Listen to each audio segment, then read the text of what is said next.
Local productions seen on Delta College Public Media are made possible with support from viewers like you. Thank you.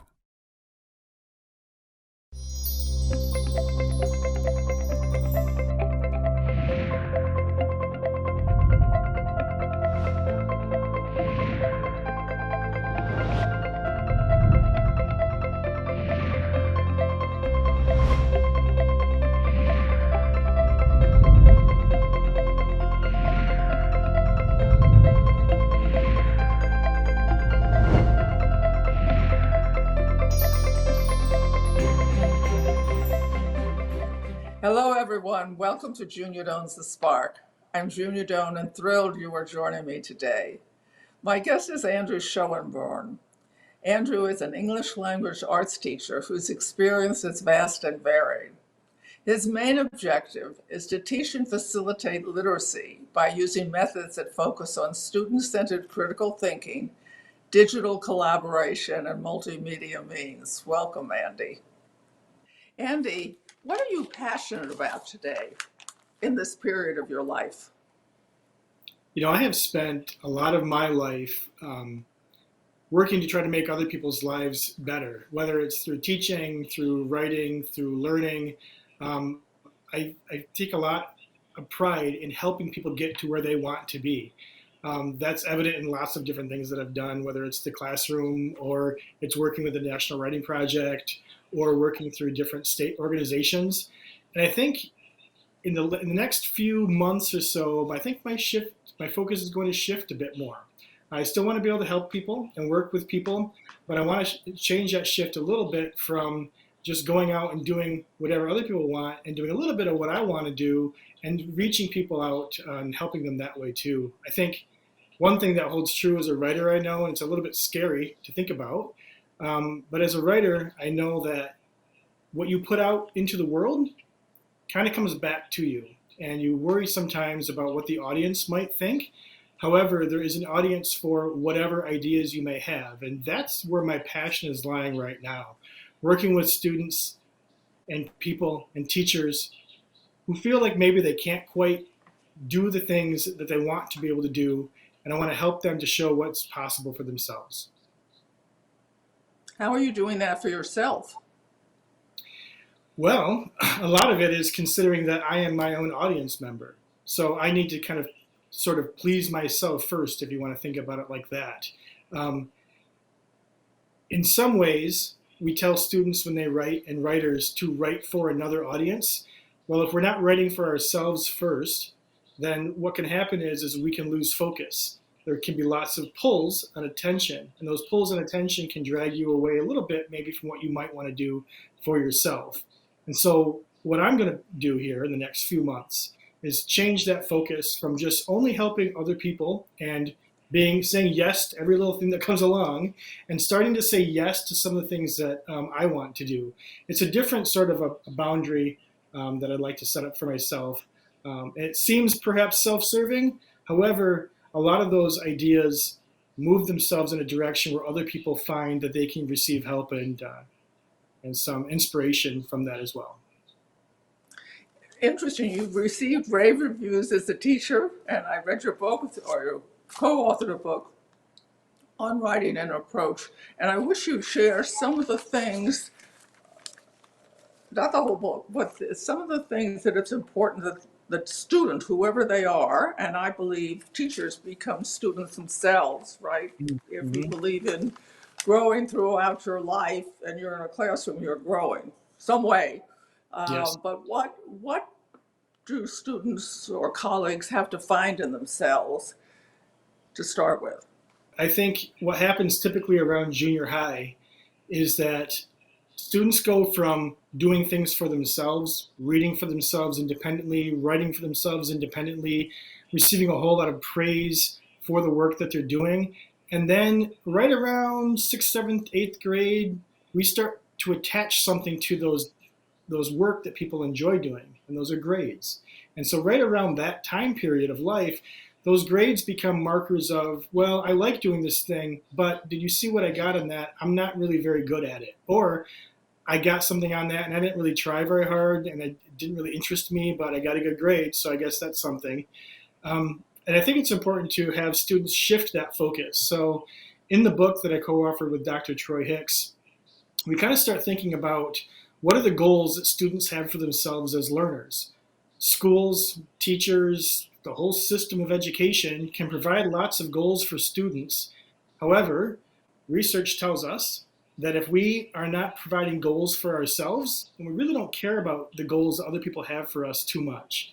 So I ask students to kind of tap into that first. So instead of me saying to them as their teacher, these are the things you're going to learn, I switch that around and I ask them to say, what are some things as a reader, writer, and critical thinker that you might want to explore for yourself? And a lot of times students will say, I don't read, I don't write. And I say, well, that's not true. You might think about that from a school perspective where you don't like to do those kinds of things perhaps. However, I see you on your phone. You tap into the internet. You watch YouTube. You are reading the world. You're reading me. You do like to read. So we can come to that agreement. And by the way, you do like to write as well because you're, again, on Snapchat. You are texting your friends. You are writing.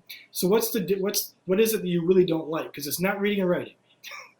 You don't like the way that school is handling reading and writing for you, because we are giving you goals that you might not have for yourself. So to help students look through that, I ask them to choose goals for themselves, and then we work to try to meet those goals. Now, it doesn't always mean that we have giant leaps, but what it does mean is we have small sort of increments of growth along the way. And those small little increments of growth, if we pay attention to them, that can be very motivating. If you think about, there's an idea called the fresh start effect.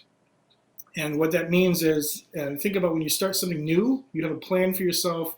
It may or may not come true the way you want it to, but if you follow a process and you follow a routine and you create certain habits for yourself, it will begin to emerge. This happens a lot of times if we think about New Year's resolutions, for example, or maybe starting something, right? A lot of people say, I'm going to lose weight or I'm going to get stronger for my New Year's resolution. And then they go to Planet Fitness. And then they're really upset because everything at Planet Fitness is taken up and they can't even do the goals that they have. But if you ask the fitness trainers, they will tell you, well, wait 6 weeks. Because people will put out, their goals will start to go away because it's work, it's hard, it's challenging. And if we can ask that of our students the same way, especially meeting their goals, they see that the hard work that they put into something is a worthwhile challenge, something that is selected for them, not something that is chosen for them to do. Do you find that uniformly successful or certain kind of personalities flourish more that way than other kinds? What I'm thinking about is some people are big talkers, and so it comes out in their writing. Some people are more quiet or thoughtful or whatever, and so they may have less to write, fewer sentences, fewer ideas maybe, or maybe they just don't enlarge. It seems it's difficult to talk to two different types. So 2 years ago, I took a job at an alternative education building for Clare Public Schools and used the same processes, used the same protocols, used the same goal-setting oriented learner-oriented thinking. And what I found was students who were willing to kind of trust the process, because it feels different than what school, quote unquote, should be. If you're willing to trust the process, you're going to see the results. And we see this not just in education. You see this in using these sort of cliched ideas, weight loss programs. If you stick to the diet, you're going to see results. If you stick to lifting weights in a way that you want to, you're going to see the results. If you stick to those things with habits and routines, results are going to come. So to answer your question, is it universally kind of, does it work? And my short answer is yes. But we also are working with human beings, right? We could say teenagers, but we're working with human beings. I like to say that a little bit better because adults do the same types of things. Unless we make those decisions for ourselves and then we want to go ahead and do the work, and when the work gets hard, we're willing to kind of get over those humps and move ourselves forward, we begin to see some changes. And I'm going to share something real quick with you that I think is kind of interesting today. I received About 5 years ago, I wrote a letter to myself. There's a computer program called futureme.org, and I wrote a letter to myself. I didn't know it was going to pop up. It popped up in my email today, Junia. And what's interesting about that letter is it said, I hope you are doing well. I hope that you're achieving all that you want to achieve. I hope you've written that book that you said you were going to write. I hope you're able to teach in a way that is inspiring others. And I hope that you continue to find what drives you and your passion. And what I think is really interesting is that letter popped up today in my meeting with you here for this interview. And to think that what we put out into the world and what we put out into the universe, and those goals can shift and they can change, but they can also come true. But they don't come true unless we put it out there first. If we just wait for it to come to us, it's probably not going to happen. If we put that out there and then we work toward reaching those goals, which, by the way, I forgot I even wrote that letter 5 years ago, then these things are more likely to happen. And I see that in my students and their work as well. Can you get the same effect if you just speak it, or is the writing part of it the important part of putting it out in the world? Are there other ways? There's the doing. Effective?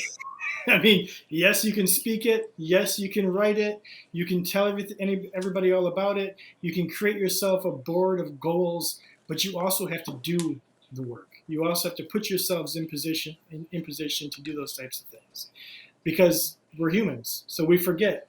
And in those forgettings, we go right back into our comfort zones. So a lot of the goals that we set for ourselves are moving ourselves outside of our comfort zones.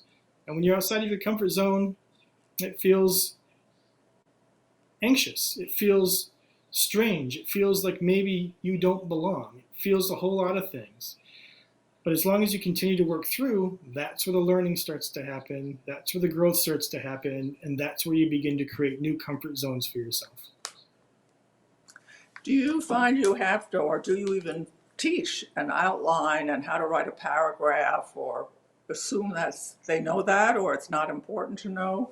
So I talk to my students about them too. I don't talk to them as my students. I talk to them about them as authors and as writers.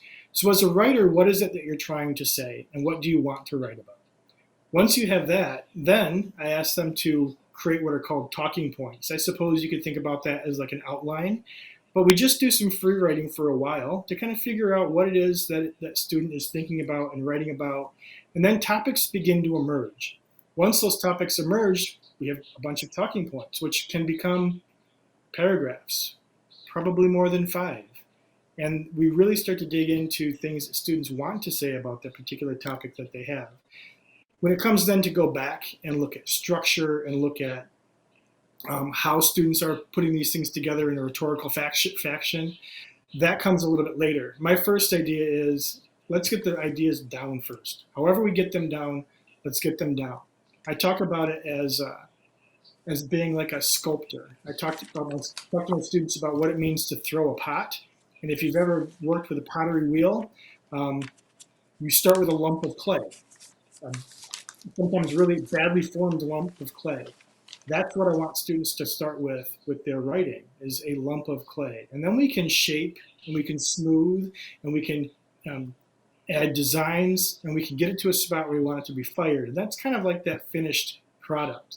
But there's a lot of revising that goes on before you get to that fired product. Do you think, when I think of topics, there are all the trendy ones, but I think people have, students like adults have different concerns. Is dad going to stop drinking? Is mom going to stop hitting me? Whatever, I have this perfect life, but why doesn't someone hear me? Or whatever. Those are very, like the me decade, it's very personal. Do you lean in one direction or another in terms of they're picking a topic? Because in their lives, they'll have to talk about or write about public topics. For the most part, I want students to begin to kind of see themselves as writers first and kind of follow the topics that they want. Now, when we're talking about writing, in like the Potter's Wheel version, I'm talking about a larger sort of piece of writing. You might call it an essay, you might call it a digital story.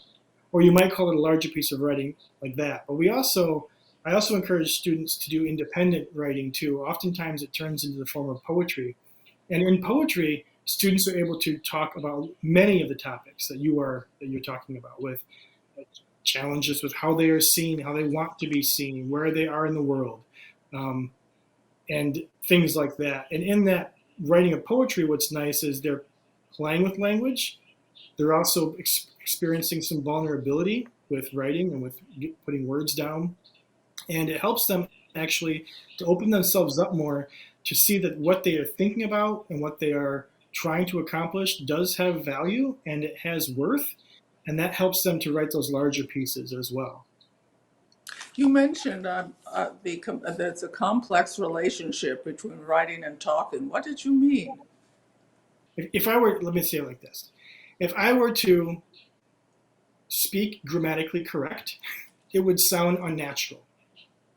And yet, when we write, if we write and there's more of an attention to grammatically correctness or trying to write words down in a certain way, then it seems actually more natural that way. So if I were just to kind of speak it out, we have one way of talking. This interview is a good example of it. If we were to write out what we were saying to each other ahead of time, it would look quite a bit different, mainly because, like playing an instrument, when you're learning how to do something, there are mistakes that come along the way pretty easy. You're not going to hit quite the right note, but once you practice your way through, you begin to hit the right note, you hit the right pitch, you hit the right tone, and writing is that same way too. I think we can get better at both, but I think they are interconnected, but I don't think that they're the same. You talk about the importance of someone caring. What are examples of that? Or maybe just do it in your classroom. Well, school can be a really hard place to be, especially when you're in high school, because the world is telling you one thing and you're experiencing another. And when you go through school and education system, sometimes the education system can feel very black and white. It can feel like it's working against you. Teachers and principals, and I don't know an educator who wouldn't say that they care for their students, because they do. They wouldn't be in the profession if they don't. However, caring shows itself in lots of different kinds of ways. Caring shows itself in the environment that you create in your classroom. Caring shows itself in how you interact with students. Caring shows in the classroom with how you understand maybe the hardships that a student is going through, and then you dovetail what they're learning to meet their needs where they are at. Caring shows up with students in lots of different kinds of ways. Caring shows up in saying, hey, you didn't do so well this time, but why don't you try that same thing? And here are a few tips I'm going to give you. Do the same thing, and you can get the same score. And we won't deduct points for being late, deduct points for being tardy, and you can continue to work. Because in school, we're learning, right? So learning is a process. And in any process, you're only doing it right if you are making mistakes. If it's perfect all the time, then I guess you're not really learning because you already have it figured out. So caring shows up that way. I think about an infant learning to speak. We think it's really cute when it's, kind of goo goo gaga language, but we don't judge, we don't grade, we don't punish, we just continue to encourage. And that's what we talk a lot about in the classroom and the book, is how we can encourage you, because it is so easy when you're doing hard things to get discouraged and then stop. And then you begin to identify as maybe not being a person who can do those things, which isn't true, but you begin to believe those things when you start to tell them to yourself, or when uncaring situations tell that to you yourself. It sounds like a very high level of engagement and focus. As they say sometimes, the experience of being seen. But in your case, connect to that. That's very difficult to do when you have a lot of kids in the room, and speaks to your desire and to your experience over time in seeing it through, so it gets better, because you talk about, as I believe everybody continues to learn who wishes to. And then there's a part that talks about why you write, and you have to find the heart in the why. Could you talk about that? Yeah, the heart of the why. If you were to ask any student, if they say, well, why do you write? The first answer might be, well, because I have to. It's an assignment. And I'm being graded on this. If I don't do it, I'm not going to pass, which is a motivator for some students and not a motivator for other students. But if we get to that heart of our why, and in that particular lesson that we do, I ask students to think about the topics that are trending in their world and in their life at this moment. A lot of times students get pretty vulnerable. Um, I talk about poetry a whole lot in my work and in my classes, and the heart of that why is I can say confidently and express some vulnerability without exaggeration to say that poetry means so much to me because it saved my life. Writing Say words, more about that, will you? Would yeah, you? yeah, I will. And writing words and having an outlet and being able to take something, my inner thoughts, my inner feelings, however bad they may be, and just write them down gave me an outlet to kind of get it out. And poetry helped me to do that in small, succinct, meaningful, and emotional kinds of ways. And the beautiful thing about writing poetry, when we're talking about getting to the heart of our why, is that I can do whatever I want with that because my audience is myself. And if I were to take that thing that I wrote and choose to lock it up so no one can see it, or maybe I take it somewhere and I burn it so it can never be seen again. That is my choice. I have some control over that in a life that can sometimes feel out of control. So when I think about that heart of the why, that's what I'm thinking about that I want students to do. So when you're talking about a topic that's trending in your life, and students oftentimes will talk about LGBTQI plus issues for themselves because they're in a wondering, inquisitive phase. The heart of their why for that is, well, I have a cousin who I love, and they're gay. And the world doesn't understand what it means to be gay. And that I can still love my cousin for who they are because who they are. And that is the heart of my why. So now if I know that, I have a very powerful reason to write. I have a very powerful reason to read. I have a powerful reason then to share out what it is that I'm thinking and learning about the world. So I'm a big believer in the individual, in the sense that you don't have choice over your height or your eye color or things like that, but you do have choice on what you say and what you do, and and I think that's more important than the rest because you have say Right. on that. But I don't think right now our society emphasizes that, like it doesn't really emphasize beauty right now Mm-hmm. as a positive experience or any experience. So when I come, does it make you? I read that you talk in your class sometime about your own depression. Do Mm-hmm. you feel that connects you or separates you? Connects for sure. Because each and every single one of us have individual battles that we're facing.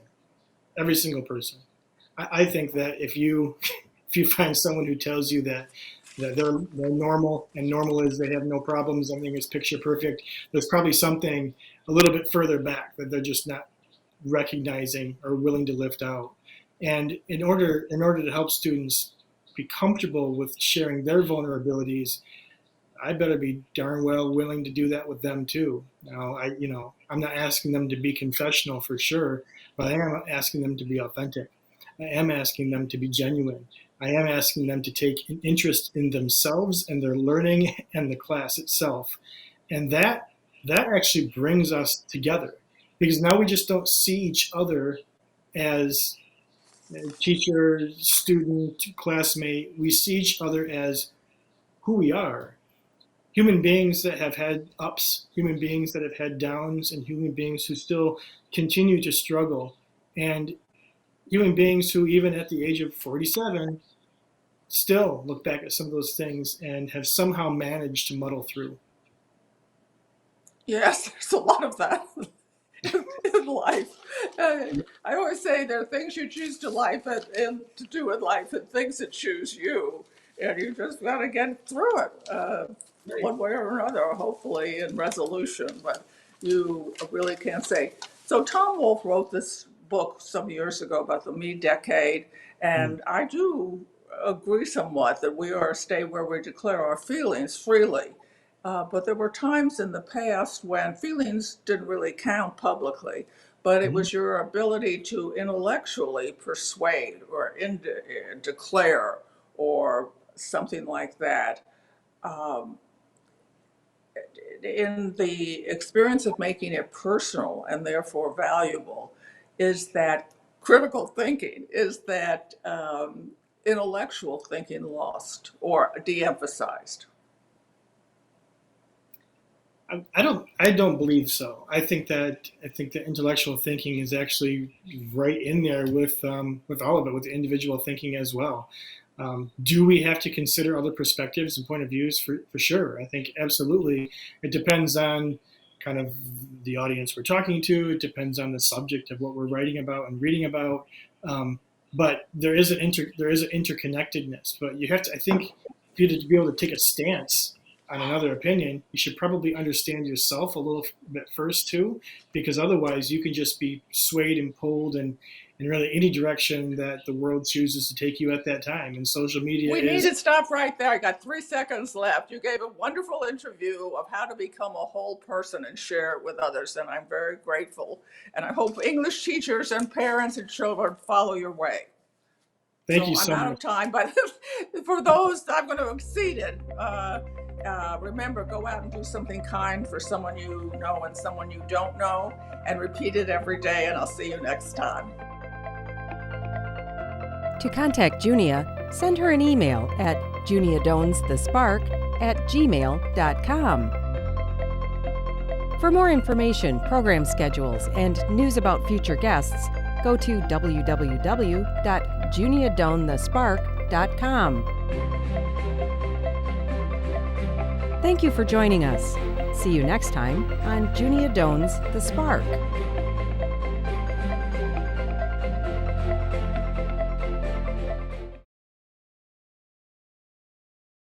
Local productions seen on Delta College Public Media are made possible with support from viewers like you. Thank you.